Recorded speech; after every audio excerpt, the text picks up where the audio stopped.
Alô, pessoal. Vamos aqui para o quarto capítulo.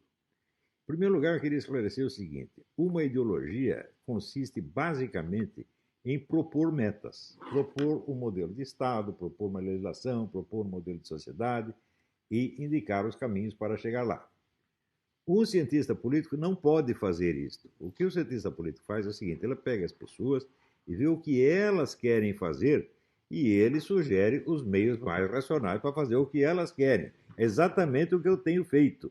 Você pode procurar a minha obra inteira, você não vai encontrar um modelo de sociedade, um modelo de Estado, um modelo de Constituição, mas nada, nada, nada disso. Né?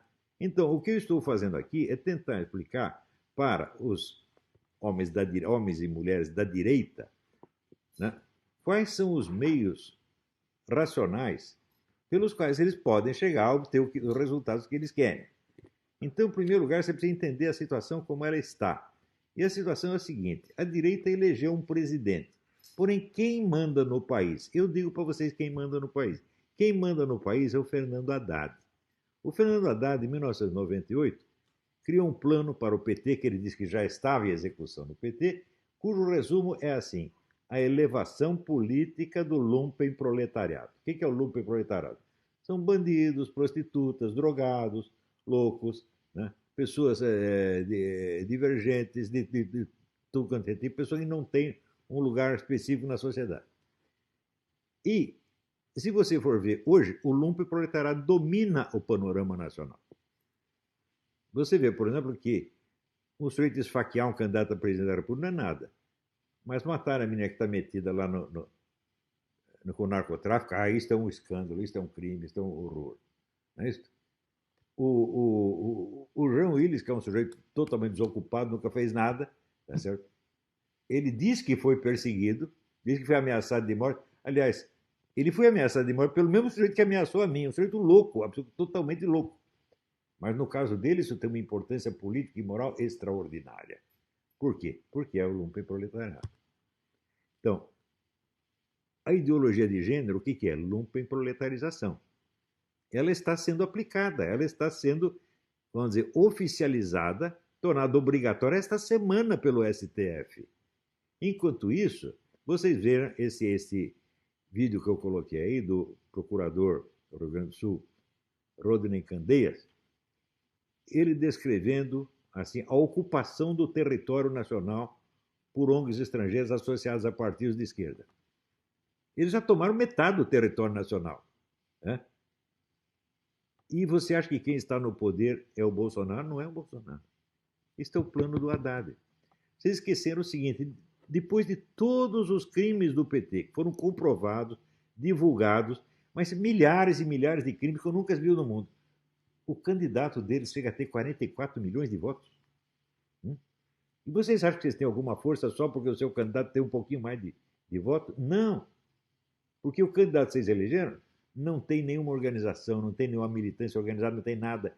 Esses camaradas têm a macro-organização. Eles dominam a mídia, as universidades, os órgãos públicos, as ONGs, as verbas federais, o sistema judiciário, a OAB e tudo. Eles estão no poder. Vocês não entenderam ainda? Né? Viu que eu falei para você, você eleger um presidente sem que ele tenha o suporte partidário, militante, etc, etc, é a mesma coisa que condená-lo à morte. Foi isso que eles fizeram. Entregaram esse abacaxi impossível para o Bolsonaro resolver e querem que ele resolva. Enquanto vocês estão discutindo aí se o Eduardo deve ir para Washington ou não, os caras estão lá oficializando a ideologia de gênero, tomando o território nacional. Outra coisa eu vou dizer para vocês: quantas armas foram apreendidas na fronteira, dessas armas que são contrabandeadas para vir para as Farc? Quantas foram? Nunca nenhuma. Quando Fernandinho Beiramar foi preso, ele foi preso pelo exército da Colômbia, não pelo nosso. Quando ele chegou no Brasil, ele foi no Congresso e humilhou os deputados. Na Colômbia ele confessou tudo. No Brasil não confessou nada, ele mandou os deputados calar a boca e eles calaram a boca. Quem tem o poder no Brasil? Quem tem o poder no Brasil é o Fernando Haddad. Vocês não entenderam ainda? A desqualificação da direita é tal que não dá nem para ter um confronto, não dá nem para ter um debate. Quando chega o debate, o cara da direita se apressa a usar os termos, o vocabulário e os conceitos descritivos que a esquerda lhe impôs. Eu vi um grande militar, nosso comandante militar muito louvado, aparecer do lado de um membro do Foro São Paulo, dizendo: nós compreendemos que a criminalidade é efeito da pobreza e que nós precisamos resolver os problemas sociais para depois eliminar a criminalidade. O que é isso aí? É o discurso da esquerda. É claro que é um discurso insensato, porque me diz como é que a pobreza compra tantas armas e cria organizações mega bilionárias de tráfico de drogas. No Rio de Janeiro, antes de eu sair do Rio de Janeiro, a coisa já estava assim, não havia mais banditismo avulso. O sujeito que queria fazer um roubo, ele tinha que ir no morro pedir para o chefe do tráfico a arma, autorização, etc, etc. Ou seja, o pessoal do narcotráfico já está controlando até pequenos furtos. E você vai dizer que isso é problema social, né?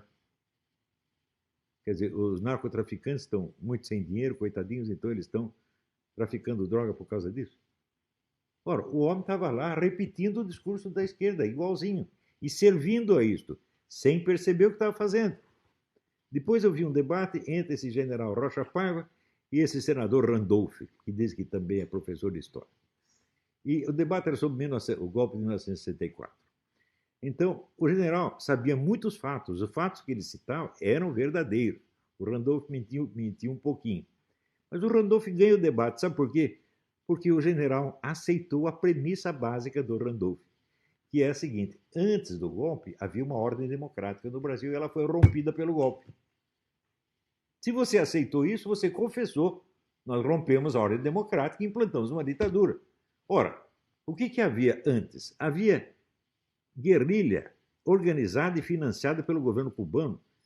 Havia 200 e tantos grupos de guerrilheiros atuando naquela época, com o negócio das ligas camponesas. Financiado e sustentado pelo governo de Cuba e pelo governo nacional. Quando se descobre tudo, graças a um acidente de avião em que o funcionário cubano deixou cair lá um monte de documentos, os documentos foram para a mão do presidente da República. O que o presidente da República fez? Tomou providência? Mandou investigar e prender os caras? Não. Entregou todas as provas para o autor do crime, Fidel Castro. Havia ordem democrática? Não, meu filho, havia uma ditadura comunista já implantada. Havia milhares de agentes da KGB no governo, como apareceu já esse livro do Mauro Abranches, mostra isso. Agora, o general chega lá dizendo: havia um golpe em preparação. Daí o Randolph pega a dica e diz: mas isso é hipotético, é um futuro hipotético. Nós estamos falando de um golpe que realmente aconteceu. E o general cala a boca, o que ele pode fazer? Ou seja, esse general, ele conhece os fatos, mas ele não tem sequer os princípios elementares da arte da argumentação e da prova.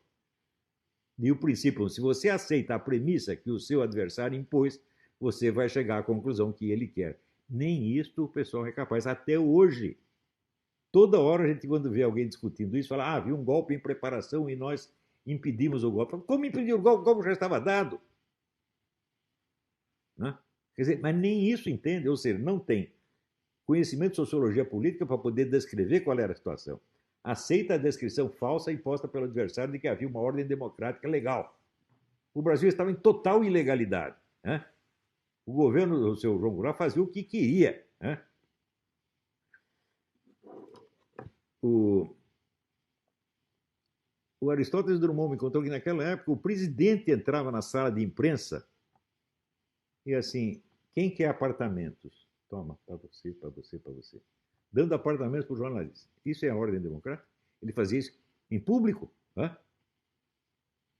Ora, você tinha força armada estrangeira dentro aqui, atuando em coordenação com o presidente da República. Você acha que isso é a ordem democrática? Quer dizer, não havia mais ordem democrática. E não é que estão preparando, já tinham dado o golpe. Né?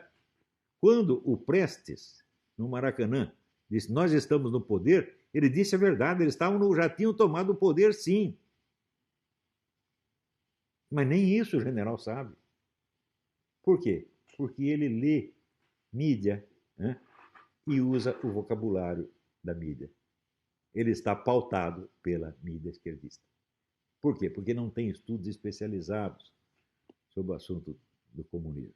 E não pode ter não pode ter estudos especializados se você não tem capacidade filosófica para ler Karl Marx, para ler Lenin, para ler Stalin, para ler os autores da Escola de Frankfurt, para ler o Karl Korsch e outros inumeráveis autores de primeiríssima ordem.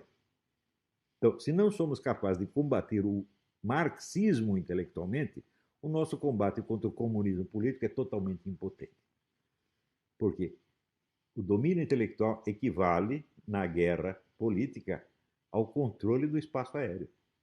Se você está lá discutindo só a política propriamente dita, sem ter, vamos dizer, o domínio intelectual da situação, você está ganhando a guerrinha aqui embaixo, está sendo bombardeado de cima. É uma coisa muitíssimo simples, né? Então, vejam a aula que eu dei sobre o livro do Fernando Haddad. O plano dele, de 1998, já estava sendo realizado e é um plano vitorioso. O Brasil se lumpenproletarizou.